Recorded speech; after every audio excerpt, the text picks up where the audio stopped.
ప్రపంచ కార్మికుల దినోత్సవం 130 సంవత్సరాల కింద కార్మికులు ఎదుర్కొన్నటువంటి సమస్యల మీద పెట్టుబడిదారికి వ్యతిరేకంగా పోరాడి తూటాలకు బలి అయి వారి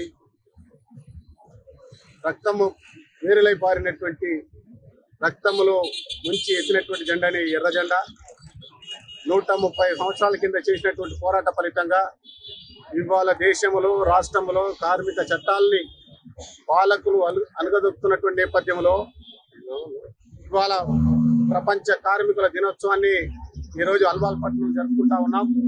ఆ నేపథ్యంలోనే ఈ నెల 20వ తారీఖున దేశవ్యాపిత సమ్మె, ముఖ్యంగా ఏదైతే నరేంద్ర మోడీ ప్రభుత్వం అధికారంలోకి వచ్చి గత పూర్వీకులు 29 కార్మిక చట్టాలని తీసుకొస్తే ఆ కార్మిక చట్టాలని 4 కోట్లుగా విభజించి ఇవాళ కార్మికులకు అన్యాయం చేయడానికి ఈ ఎన్డీఏ ప్రభుత్వం ప్రయత్నిస్తా ఉన్నది.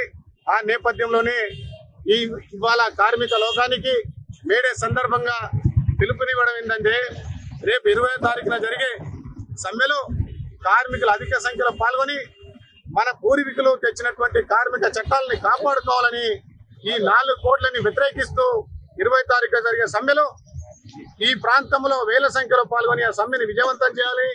ఈ మేడే సందర్భంగా ప్రతిజ్ఞ పూనుకోవాలని చెప్పి ఈ సందర్భంగా మనవి చేస్తా ఉన్నాం. ప్రపంచవ్యాప్తంగా ఈ యొక్క శ్రమజీవుల కులం 139వ మేడే కార్యక్రమాన్ని మొత్తం ప్రపంచవ్యాప్తంగా జరుపుకుంటున్న సందర్భంగా ఆ కార్మికులకందరికీ, శ్రమజీవులకందరికీ మేడే శుభాకాంక్షలు తెలియజేస్తున్నాం. సోదరులారా, ఈరోజు ఎక్కడ ఏ ఫ్యాక్టరీ విప్పినా, ఏ పని చేసినా ఈ శ్రమజీవులు వాళ్ళ కష్టాలు తప్పడం లేదు. స్వాతంత్రం వచ్చి దాదాపు 80 సంవత్సరాల దగ్గర వస్తున్నా గానీ మరి వాళ్ళ పరిస్థితి ఏడున్నదే గొంగడంటే వేసిందే ఉన్నట్టు మరి ఈ యొక్క కార్మికుల పరిస్థితులు ఉన్నాయి.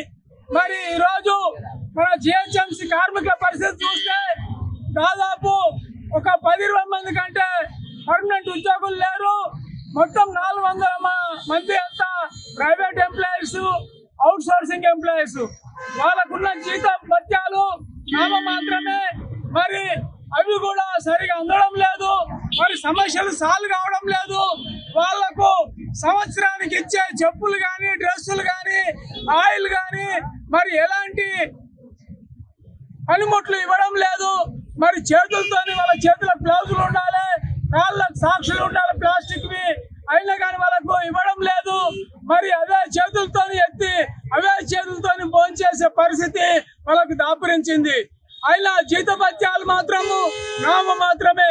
దీన్ని తీవ్రంగా వ్యతిరేకిస్తూ మరి అణగారిన ప్రజల హక్కుల పోరాట కమిటీ, గద్దర్ అభిమానుల సంఘం వాళ్ళ భుజానికి భుజం కలిపి మేము వాళ్ళ సమస్యలు అయ్యేంత వరకు వాళ్ళతో నడుస్తామని మీకు విజ్ఞప్తి చేస్తా ఉన్నాం. మేడే